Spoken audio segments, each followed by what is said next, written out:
Plusieurs sujets nous intéressent ce soir. D'abord, des chefs d'entreprise, Éric Bompard, Jean-Pierre Farandou, Xavier Niel. Plus de 100 dirigeants d'entreprises françaises s'engagent dans le mentorat. Ils signent une tribune pour soutenir le dispositif Un jeune, un mentor, lancé par le ministère du Travail, et s'engagent à accorder un peu de temps chaque mois pour échanger avec un jeune, leur donner des conseils sur les études ou dans l'accès à l'emploi. Que peut apporter ce dispositif à une formation traditionnelle, Bruno Grandjean ?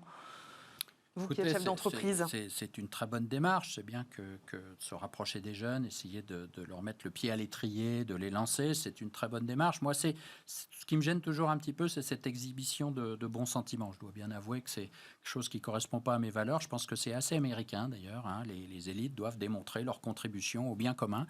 C'est une forme d'américanisation. Et puis, c'est un moyen de se mettre en valeur dans le JDD. Mais donc, voilà, je suis un petit peu critique là-dessus, mais ceci étant, la démarche est excellente. La démarche est excellente, mais je crois que ce sera encore mieux qu'on ait des apprentis qui puissent gravir des échelons dans ces entreprises, par exemple, des futurs, des jeunes qui ont démarré et qui gravissent les échelons. Ça, ce serait sans doute encore plus efficace, montrer qu'il n'y a pas de formation qui ne puisse pas déboucher sur des emplois très qualifiés dans ces entreprises, qu'il n'y a pas de plafond de verre. Le démontrer concrètement, ce serait encore plus efficace. Flavien Neuvy, Bruno Grandjean le dit, le mentorat, c'est plutôt de culture américaine, c'est pas vraiment la culture française. On s'américanise ? Un petit peu, oui. Un petit peu. Alors, bien sûr, il y a un aspect communication, une prise de parole. En même temps, l'objectif, c'est de sensibiliser autour de ce sujet. Donc, c'est donner une impulsion, de donner un peu l'exemple, si je puis dire, en disant, regardez, nous sommes dirigeants de grandes entreprises et nous pensons que c'est bien. Donc, c'est une incitation pour tous les chefs d'entreprise à faire de même. Oui, ça s'inscrit dans ce qu'on évoquait tout à l'heure, c'est-à-dire cette capacité à intégrer les jeunes et à les aider, à les accompagner, alors que c'est compliqué pour eux. Moi, c'est juste une remarque très, très personnelle comme ça. J'aurais bien aimé que les grandes entreprises aient pu agir au moment où les étudiants étaient en grande difficulté. Par exemple, s'il y avait une mobilisation générale de toutes les grandes entreprises en disant notre jeunesse est en danger, ils ne peuvent pas travailler parce que tous les commerces sont fermés, donc du coup leur petit boulot qui leur permet de payer leurs études, etc., et puis de manger tout simplement. C'est pas acceptable. C'est notre jeunesse, c'est notre avenir. On va agir pour eux ponctuellement. Je pense que là, pour le coup, ça aurait été quelque chose de... Bruno Grandjean, vous êtes d'accord avec ça ? C'est une belle initiative, mais elles auraient pu faire plus, ces grandes entreprises. Un peu tard. Et puis, je crois qu'on montre tous l'exemple, mais y a la seule véritable générosité, elle est discrète. Moi, je crois beaucoup à ça. Et avoir proposer des stages, des alternances à des jeunes malgré le Covid, malgré la crise sanitaire. Beaucoup d'entreprises l'ont fait et d'ailleurs on l'a fait même ici, je peux en témoigner. Donc ça c'est quelque chose de très vertueux, de montrer qu'on a tous été stagiaires, on a tous eu une période où on cherchait sa voie et les entreprises ont continué d'une manière générale. Je crois que ça s'est fait dans beaucoup d'entreprises, on n'a pas arrêté de prendre des stagiaires, de prendre des alternants. Ça c'est quelque chose d'assez remarquable, je crois, du monde de l'entreprise, mais c'est encore plus remarquable quand on n'en fait pas une politique de communication.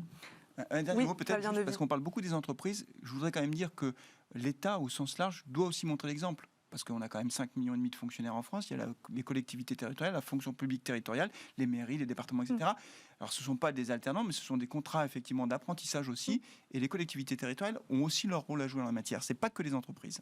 Autre sujet que nous voulions aborder, LVMH qui menace de ne plus exporter de champagne en Russie.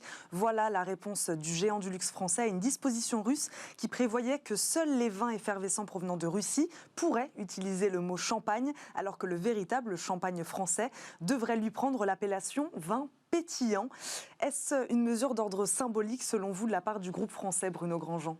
Je crois que c'est vraiment le petit jeu géopolitique là, qui rattrape le champagne.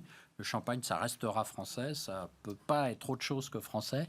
Et même si Vladimir Poutine change ou essaye d'imposer des règles, je crois que ça ne changera pas grand-chose. Et les Russes continueront à boire du vin pétillant français issu de Champagne. Pourquoi c'est important, selon vous, de protéger cette appellation Champagne, Bruno Grandjean ? Je pense qu'elle n'a pas vraiment besoin d'être protégée. Je pense qu'elle est porteuse de l'identité française. Elle est porteuse de beaucoup de symboles. D'ailleurs, le champagne a été développé souvent par des marchands allemands aussi. Elle a été exportée. Beaucoup de noms de champagne sont des noms d'origine germanique.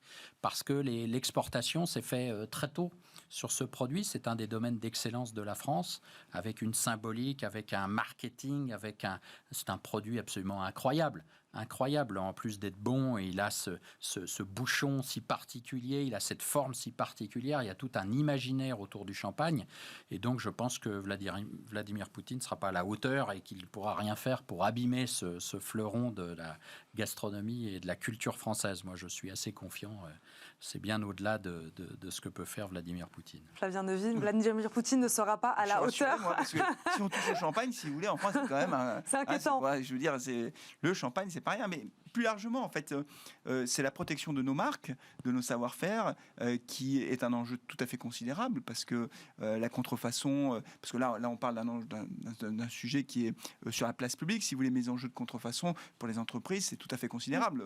Si on parle de LVMH, le nombre de produits qui sont fabriqués dans différents pays, qui sont des produits de contrefaçon, c'est tout à fait majeur. Donc, oui, c'est pas si facile de protéger une appellation non plus. C'est très compliqué, mais c'est très important parce que ça fait partie des actifs de la France. On a notamment dans tout ce qui touche à l'agroalimentaire, parce qu'on a les vins, mais il n'y a pas que ça. Il y a beaucoup de produits dans l'agroalimentaire qui font partie de nos actifs. Et donc, du coup, oui, c'est un enjeu très important. Donc, on va voir ce qui se passe. Ce sera intéressant de voir ça. Oui, Bruno Grandjean. Juste un mot, je pense que c'est aussi une reconnaissance, la contrefaçon. Et c'est une reconnaissance de la qualité des produits français, de leur image, et finalement, certaines marques de luxe, d'ailleurs, n'ont pas véritablement de problème de contrefaçon parce que les consommateurs qui s'informent savent très bien que l'original sera toujours préférable à la copie. Ça, c'est sûr. Merci beaucoup à tous les deux d'être venus ce soir. Flavien Neuville, je le rappelle, vous êtes directeur de l'Observatoire CTLM. Merci d'avoir été avec nous. Et Bruno Grandjean, président du directeur de Redex. Merci également. Nous, on se retrouve demain, bien sûr, même heure pour un nouveau Late & Smart. Bonne soirée à tous sur Bismart.